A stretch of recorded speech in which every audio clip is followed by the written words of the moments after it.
Moving on. I'm calling Nikki Wagner. Thank you, Mr. Speaker. Thank you, Mr. Speaker. I rise to take a call on this local government salary moderation amendment bill. Now, I do understand that there are some concerns about the level of salaries of council CEOs, because coming from Christchurch, I am particularly familiar with the argument. There has been considerable angst about the salary of the Christchurch City Council CEO, increases in that salary, and particularly because they were made during particularly difficult times in our city, and how the back payment should be made. But generally speaking, councils manage the employment and remuneration of their CEOs with good judgment. They seek remuneration advice, and except for a couple of high-profile situations, generally it's under good control. Now, of course, the national government is extremely interested in the costs of local government. We are appalled by the rates increases that have happened in New Zealand to ratepayers since 2002 and the change legislation. We want our councils to be more efficient, more responsive and better focused. Ratepayers need to be confident that their councils are spending their money wisely, that they're operating in a cost-effective manner, and that they're delivering the services that they need and want. Now, as been discussed in the House, we are working hard on reforms that will provide that stronger governance, more responsible financial management and improved efficiency.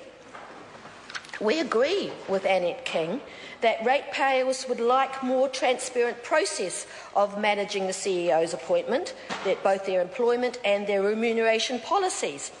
And under the new legislation that's going through the House at the moment, councillors will be empowered to set these policies and to put explicit limits on staff numbers. This is not just about the CEO. This is about all the staff that are employed by councils across the country. We will also require increased disclosure in the annual reports of the numbers of staff that are employed and their salary bands. And we believe it will be that disclosure, that open to the public information, that requirements that will keep costs in check. So although the national government is concerned about the costs and CEO remuneration is a significant expense, we think it's something that locally elected councillors can and should manage. This bill requires that the State Services Commissioner should approve the terms and conditions of remunerations.